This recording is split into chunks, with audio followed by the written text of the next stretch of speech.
The minds of Big Blue Nation right now might be on the gridiron, but there's a big basketball game tonight as the North Carolina Tar Heels are set to play Kentucky in Rupp Arena. Going to be a big one, part of the SEC ACC Challenge. At the end of this, we'll predict all the games in the SEC ACC Challenge. Should be fun. The SEC wiped the floor with them last year, and we'll look to do that once again. We're going to break down the game. Talked a little bit yesterday about keys to victory. That video kind of we had 3 pods up yesterday, so that video kind of got, outshined by the football stuff going on. So if you missed that, go check that out too. But break down what the Cats got to do to win this ball game, previewing this matchup on today's episode of the Wildcats Today Podcast. I'm your host, Andrew Stefaniak, publisher at Kentucky Wildcats on SI, joined as always by Carson Nash. Carson, it is true, the brains are on football, but this is a massive basketball game tonight. Oh, yeah, I'm super excited. I mean, it's been since 2014, 2015 season that Carolina has been in Rupp Arena, and it's genuinely one of my favorite rivals in college basketball because, honestly, I do respect their fans. I respect their team. I respect their history, and so I always like playing against them, and especially we've made some good games when we played North Carolina, so I'm really excited to see what happens tonight. With that, I enjoyed the one we went to in Atlanta. Oh, that was fun. That was a good game. I mean, I think there's been better games than that one, but that was a fun one. Yeah. But hey, we're pumping out a ton of stuff, folks. So if you haven't already, hit that subscribe button so you can join along for the ride. Go follow all of our social medias. I'll put that in the bio of the YouTube video. So go do all that. We'd appreciate y'all being here for the long haul. So, but Carson, let's get straight into this game. I mean, North Carolina is a basketball team that, unlike us, they've got a good win under their belt. They beat the Kansas Jayhawks with Peterson out on the floor, so at full strength, and they won that game. But then they played the Spartans, obviously. So we have a mutual opponent so far this year, and the Spartans whooped their butt and whooped our butt. But this basketball game, it's pretty simple to me. Caleb Wilson. 2 words, Caleb Wilson. Obviously, we all know the history there. We thought he was coming to Kentucky, and then he, Euro stepped at the rim and went to North Carolina. He made reporters have to stay up till 5 in the morning. It felt like when he committed on the TNT, whatever, NBA show with Chuck and Shaq. So I don't like him for that. I am rooting for him to suck tonight. But Caleb Wilson, Carson, he's the guy that is going to make a big difference in this ballgame tonight, win or lose for the Cats. Oh, 100%. And I mean, we've talked about it a little bit, but going back to the 2 big games that we have lost and played, the star players on the other team have really shined. And so I think tonight we really have to hold Caleb Wilson to an inefficient night. And now, we say this all the time on here. You're never going to be able to shut down a star player completely. You just want to make him inefficient and have an off night and try to force things that he doesn't typically force. So I think that's the biggest key to this game because we saw in Louisville, Michael Brown Jr. had 20 points in the first half, and that game was pretty much over at halftime. And the Michigan State, Kohler went crazy on us, and that's the guy we were kind of keying on too. So we really have to make that a priority to stop Caleb Wilson. And because if he gets going, that only helps the rest of the team. I know I talked about it yesterday. If he steals a pass and then goes down the court and dunks on somebody, that their team's going to be hyped. They're going to be ready to keep playing and feeding each other, and they're gonna love that energy. And so I'm excited for tonight, but we really do have to key on Caleb Wilson because I think he's gonna make the other players better if he gets hot. He has had a great freshman season. And you know what we didn't do against Michael Brown Jr. that I'm hoping we do tonight? Make a freshman look like a freshman. I mean, in that game against Duke last year, we made Cooper Flagg look like a freshman. I mean, he pooed down his leg. Yeah, dribbled the ball off his leg out of bounds to lose the game. We made a freshman look like a freshman. And I want to see that happening tonight. Put pressure on this kid. Don't make it easy for him. Make the game tough. Now, I'll give credit to Michael Brown Jr. That kid was making some tough shots. I'm not saying everything he was wide open all night. He was making. But we were pretty putrid defensively, not going over screens and losing our guys most of the time. So, I mean, that had to do with it too. And I want to throw this out there. And we said yesterday the betting line made us feel like we're probably going to have Mo D and maybe Low. It sounds like neither of them be out on the floor. So here's my question. Okay, it's staying on the trend of Caleb Wilson. We're going to just assume that for this conversation, we're talking about Diabate, but assuming Lowe and Diabate aren't there. Mm-hmm. I know Cam is 6'8" with that long wingspan. How is he going to shut down Wilson? That's a tough ask. I know he's a great defender, but Carson, that is a tough ask. Yeah, I mean, for me, I see this game. I would kind of like to throw in a couple zones this game. We haven't really saw it much this season, but I think when you're Haven't saw it much. we haven't seen it much, saw it much, whatever. Andrew's the Gummy Bear Club. He's making him tonight. Yeah. But I mean, we're just gonna have to lock in and play well tonight because you gotta stop Caleb Wilson. You gotta. My biggest thing is Luka Bogovac and Kyan Evans are the two guys that I'm looking at because Caleb Wilson, as good as he is, he can beat you, but when he gets rolling, those guys are only going to be more open, and those are their shooters. Those are their guys that take all the shots. So in the Michigan State and Louisville games, when the guys were getting downhill and getting easy buckets at the rim, it left the three-point shooters open, and they capitalized on that and were making the shots.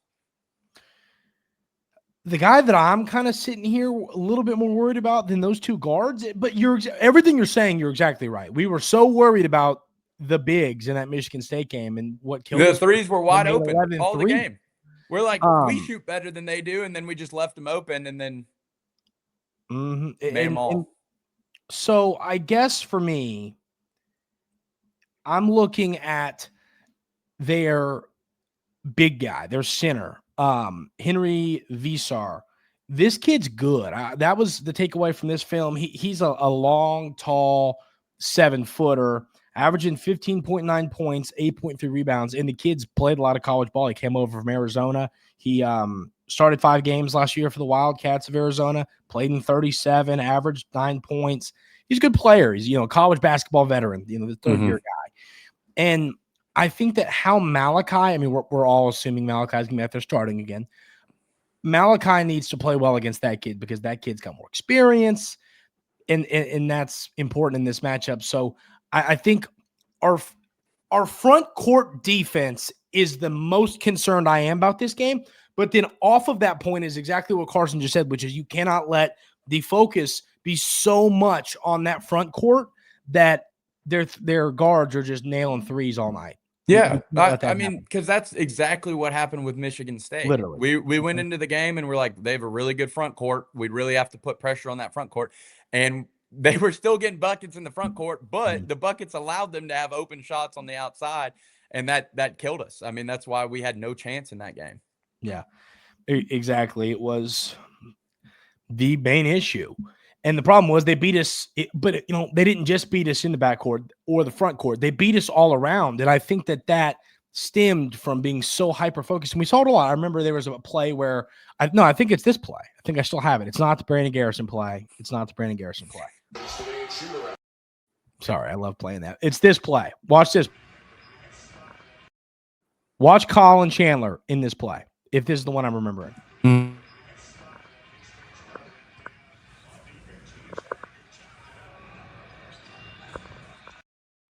That is what we're talking about. Mm-hmm. That right there happened because we were guys. So worried. You don't need 3 guys to guard 1 guy. Yeah. Well, frankly, I mean, I'm hoping we can win some battles with 1, but I'm all for help, but not literally. What's so funny about that is he's out there defending, throws the ball into the big, and he knows that guy's on an island. There's nobody around that guy, and he still leaves him. With help in the paint. 2 feet are in the paint, and a guy's guarding him. And it didn't make any sense. And that exemplifies exactly what we're talking about. You can't let your focus be on Vassar and Caleb Wilson so much that you're leaving shooters with shots like that, because I know Michigan State hasn't had the best season from deep, but they're capable of making them. And if we do what we did against Michigan State and leave them open, they're going to drain a bunch of threes in our arena, and we're going to lose this game. You got to make them. You got to make them take tough twos. Like tough twos are the way to live tonight because they are a little inefficient. They don't shoot the best percentage, but you can't just leave them wide open. Like Michigan State, we said the same thing. We were right about that. They don't shoot well, but when you leave a guy wide open who's a college basketball player for a great school, yeah, he's going to knock down a 3-pointer. So it all comes down to our defensive intensity tonight and forcing guys to take inefficient looks. I mean, I think I'm going to go ahead and say this right now and lay this out for the rest of the season. When Carson and I say that a team struggles to shoot, we're talking about when they're defended well. They're not going to make a ton of hand-in-the-face hero threes. Yeah. Or create their own shots. Exactly. But when players are wide open, even fives, we expect them to make those shots in college basketball. Maybe not as much at some of these schools we've been playing the last few weeks, but at Michigan State and at North Carolina and at Louisville and at St. John's, these schools, if you don't defend them, they're going to make shots. Here's a good example. The Vassar kid that you were talking about for tonight, I mean, he's only taken 14 threes, but he's made 6. So, like, it's not a high quality. It's not a high number, but, I mean, you can't just leave him open. He's shooting 42%. So, if he's open, he's going to shoot it and probably make it. But his jump shot is not as good. He's not going to create his own shot. You just can't leave him wide open. Yeah. And you just got, I mean, that comes down to you got to respect it. You respect his ability to shoot the ball. And I'm going to ask for it once again. And we said this yesterday. This was one of our keys to victory. And it is a sentence/sentence. We need Ortega to start playing like he can. And I know that there's some systematic changes to this year's team and the roster is different. And we haven't shot the ball great in our big games so far. I get all that, right? And that has an effect on Oweh. When we're shooting the ball well, they can't just have 2 guys account for him driving the ball. It's a lot harder when we have our great shooters making shots. It hasn't been the case, especially in those 2 losses. So this is the reality for Ortega Oweh. He was, I believe, he's 8 for 25 in our 2 losses from the field, 3 of 11 from deep. That comes out to like 32% from the field and 27% from 3. I came up with that in my brain. With how many turnovers? Because, I mean, that was a killer too. A lot. But my point is, if he's not playing well, he needs to stop trying to play hero ball. We've got a lot of good players on this team. He's not our only player. You know, it's not like he's Jalen Lowe on Pitt last year where your only shot in hell is him making a bunch of shots. That is not the case for this year's team. If Ortega's not playing well, and I mean, if he misses his first 2 shots, I want him to keep shooting the ball. But if we're at a spot where he's 1 for 7 and we're in a back and forth game and Colin and Aberdeen are playing well, stop shooting the ball. Be a decoy. Create for your other teammates. Drive and kick. Do something else. But I mean, you can't keep forcing it. And he has forced it. I'm not sure I want him shooting the ball regardless, unless he's set and wide open. Like. When you're that physical and athletic, take the ball to the freaking rim. Go up and try to get a foul. Get a foul on one of these guys. They don't have a ton of depth. You get 2 fouls on Vassar, you're going to be cooking the rest of the game. Just go up and get fouls or go make a layup. Don't take a mid-range 2 where you're fading away. Like, that's a terrible shot. Like, just go try to force a foul or get in the lane, get your feet in the lane, and then they'll collapse, and guess who's open? Yelovich in the corner. We got our Denzel Aberdeen outside. Like, it's going to help. You just have to be more intelligent. So when I say shooting in terms of Oweh, I'm talking about driving it to the rim. I don't want him shooting the ball, period, unless it is wide open. Wide open. I have gotten frustrated with Oweh this year when he dribble, and there's 8 seconds left on the clock, and he's like, I'll just shoot a 3. Yeah. No. I only want him shooting 3 if he is wide open or you're getting ready to hear a shot clock buzzer go off and there's no other option. There's times I want him shooting the ball. I'm okay with his little pull-up mid-range. That's a higher percentage shot. I don't love it, but I'm more okay with that than him taking a contested 3. No contested 3s from Oweh. It is not a high percentage look from him. It's just not. I would rather Colin or Denzel, even though he'll either make it or air ball. But still, Colin, Denzel, Yelovich. I mean, you can go down the list. I'd rather have any of those guys shoot it instead of him. Now, speaking about Yelovich, I want to get your thoughts on this. That's my guy. I'm going to let you take him for the MVP. I'm going to let you have him. Okay, but I want to have this conversation with you because I want to get where you're at mentally. Cam Williams, I don't think should be guarding Caleb Wilson. I don't think so either. Do you disagree? No, because I think Wilson's taller, more physical. I think if you're trying to play smaller, you play Cam Williams. But if you're trying to defend the inside, you have to play Yelovich. I just think this game fits, and obviously we're giving up athleticism there with Yelovich. He's not the athlete. Heck, but he stays in front of people. If you really want to get into it, let's do this. This is crazy because people love Ortega Oweh, but Denzel Aberdeen, Colin Chandler, Cam Williams, Yelovich, Moreno. Let's go play defense. Love it. I love that. I think that, I mean, I said that the other day when we did, I don't, when we get low in Quain's bag, I said, bench the son of a gun. He hasn't been playing well. Yeah. But I think in this game, Yelovich needs to be out there. I mean, he is not the athlete Caleb Wilson is, but he wasn't the athlete that Mikael Brown Jr. was. He stayed in front of him. He was the best defender on Mikael the whole night. And that's what I'm saying. If he can just, I mean, he's tall and he's got a wingspan. Stay in front of him and play defense. And you know, Caleb's not gonna, other than the post fades, Caleb is not gonna create his own shot. Yeah, like Caleb is gonna go to the rim and try to get two. He's not gonna be out there chucking shots. So you just got to be physical with him. Yeah. So I think this is a big Yelovich game, and I bet Cam will stay in the starting lineup, assuming Modi's not out there, which is what it sounds like from Pope's radio show last night. But I think that you need to have Yelovich out there, what I'm saying is, and I hate what I'm about to have to say. Even if it means you have to put Garrison at the 4. Because at least he's a big, strong guy. I just worried. I'm not saying Cam Williams is, but I mean, he's just smaller. I mean, Caleb's just going to go through him and score. Yeah.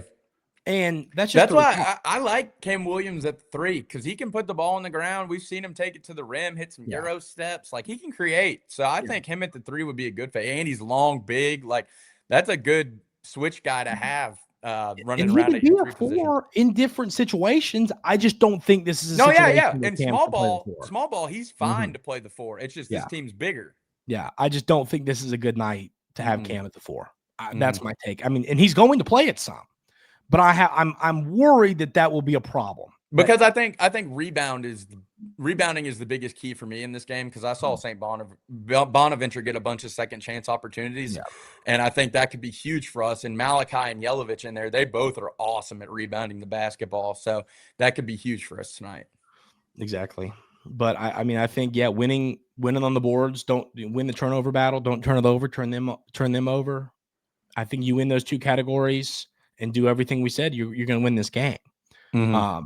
So, I mean, anything else you've got on this game before we run through the SEC, ACC challenge? That's all I got for the football fans out there. It's good. We're going to have a fun time tonight. Special guest for the Y. So that should be a lot of fun there. It's going to be – I'm excited for this game. Like I said, hasn't been since 2015, 2014, since Carolina came to Rupp. So I'm going to be there. I'm going to be loud and excited. Super late game. I mean, waking up tomorrow morning is going to be awful. I want to add that. Rupp Arena, coffee, 5-hour energy, Celsius. I don't care what it takes. I'm not going to go as far to say any narcotics, no narcotics, but I will allow every legal way to obtain energy for tonight's basketball game. We need you tonight. It is a late game. I don't know. No Sprites, just cups of Joe. Yes. Yeah, exactly. We need y'all tonight. Be there, be loud, show up, go to Lex Live and get a couple beers, get ready to rock and roll. We need you tonight to be loud and help us win this ball game. We need to represent. So show up. I know Carson doesn't need any help motivation wise, but hey, I don't care that it's 9:30. You're going to be a little tired of work tomorrow, but you're going to see the Cats get a big win. So be there and be loud. And no narcotics. I want to reiterate that. Last thing. I want to run through we'll each pick the winners of all the SEC, ACC games, and then we'll do our MVP score prediction and call it a day. So, hold on. I was almost there. All right. I can just go to SEC. That makes this a lot easier on ESPN. Perfect. Okay. Tennessee, Syracuse at Syracuse. Yeah, I got Tennessee winning, and I'd probably bet them -5.5. Yeah, I've got the Vols there as well. Virginia Tech at South Carolina. This is one of those that has toss-up written all over it. I mean, I don't know, man. South Carolina's not very good. They're not. Virginia Tech has that they beat European, Providence. I can't even pronounce his name, but he's like a 6'10" point guard, and he's a stud. So I'm picking Virginia Tech. Yeah, I think that's one that's a toss-up, man. Yeah, I don't know. Oklahoma, Wake Forest. The Sooners got a solid win the other day. Who'd they beat? I forget. They beat Marquette.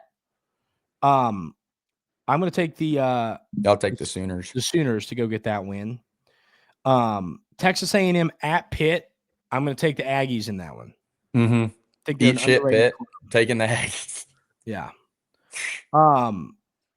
Florida at Duke. I'm taking the Blue Devils. Yeah. Oh, yeah. I Blue Devils -7.5. Yeah. Miami at Ole Miss. If it was at Miami, I'm probably going to take Travis Perry and the Rebels. There. Georgia at Florida State. Georgia has been playing some solid ball. I'm going to take Georgia in this one. I think that they've been playing well. What about you? Yeah, I'm gonna go Georgia too. Just Florida State lost some guys last year. I think Georgia's gonna get it done.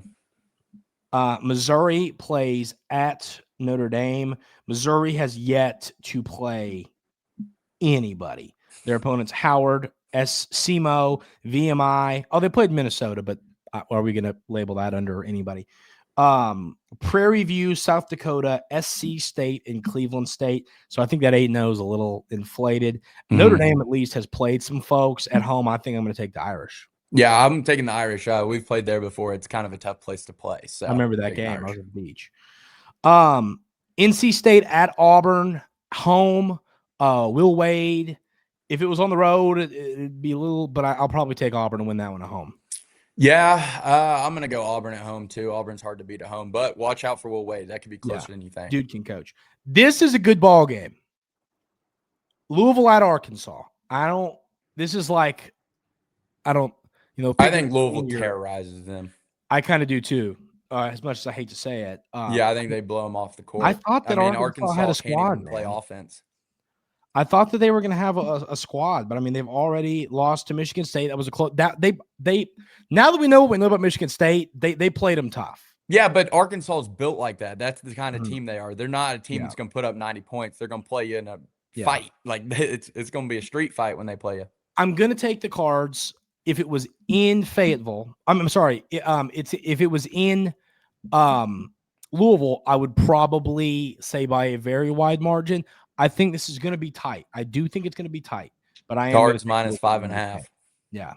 So Clemson at Bama. I'll take Bama there. LSU at Boston College. My eyes are bleeding. Yeah, we'll stick with the SEC in that one. What about the 8-0 SMU Mustangs and the 8-0 Vandy Commodores in Nashville? Oh, it's Vandy. That court's too weird. The Vandy's getting it done. Virginia at Texas. I think that I'm going to take Texas because it's at home. If it was at Virginia, I think I would take Virginia. Yeah, I'm taking Texas too. Yeah. And then Mississippi State at Georgia Tech. This is another weird one. This is another who cares. Mississippi State is 3-4. I think I'll probably take. I'm going Tech. They've lost to Iowa State, Kansas State, and Kansas State just lost to somebody like Iowa State's good though. Yeah, they lost to New Mexico. And wait a minute, what?